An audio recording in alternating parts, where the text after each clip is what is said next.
What is going on, everybody? I'm here with Acid, none other than the #1 guy behind Proph Gaming. Yeah.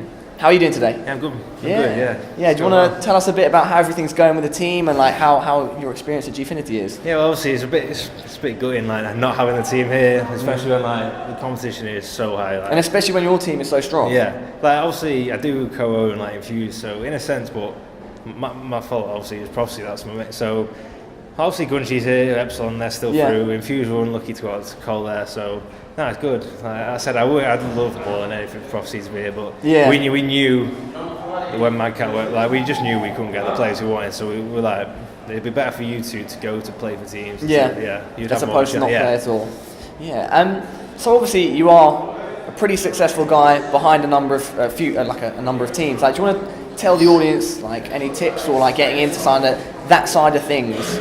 Yeah, well, it's like there's a lot of different approaches to like what you do. It depends how like big you want to take it, how far you're willing to. Like some people have like a lot of money personally, and you can start a brand that way. I was fortunate. I got into started working with Red Bull from day one, so I always had like the backing. I've always had good contacts with so like.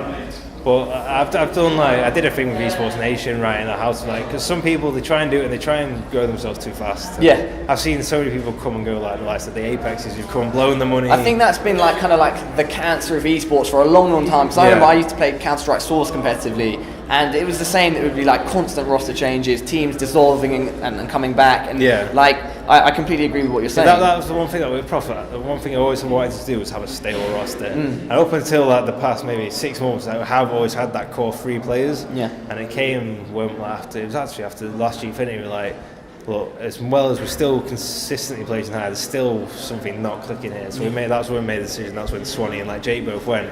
But before that, like, I hated making roster changes. And then since then, it's just not been like. That's why we said, look, we're not coming to Gfinity. We've not got an ESWC spot.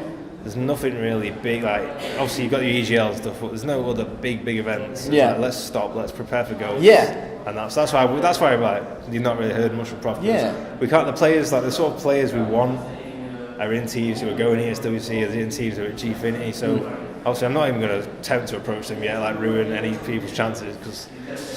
Like you're not going to see a Proph line until literally the start of Ghost. But to be honest, I don't think that's a bad idea because the game is 3 weeks around the corner. 3 weeks. And so obviously Acid knows like what he's doing, and I think that's not a bad idea. I like to think I do anyway. Well, I think your track record shows that you do indeed. So I mean, any closing comments like about Gfinity? Who do you think is going to win, and any shout outs to like sponsors or whatever? I'm looking forward to these next. This thing is, there's so much about these next games. They're big, and we got a wild Puckett who entered, who is about to. Wild Puckett appears. It's funny enough because he entered, but he's about to choke so hard in the casting match that he will not want to go back on camera. The casting match is about to happen now. But like obviously Caliber, Epsilon, then you've got Complexity, Envy. What people haven't realised is because Epsilon and Complexity have already got an ESWC spot. If, say, for example, Caliber win, Envy lose, Caliber, even if they don't win the event, it's still got that. Exactly. A lot less pressure. Less pressure. Sorry. But I want as much as like for the spectators, they want an Envy TK final. For the spring, obviously it's them, and it's that ESWC spot. But obviously Epsilon. I want Epsilon to win it because obviously Gunchy's playing for them. They're all ex-players. They're all good friends. But it's going to be like anything can happen now. This is literally. There's no holding back now. It's literally. In which case, I guess we'll just have to wait and see. Yeah.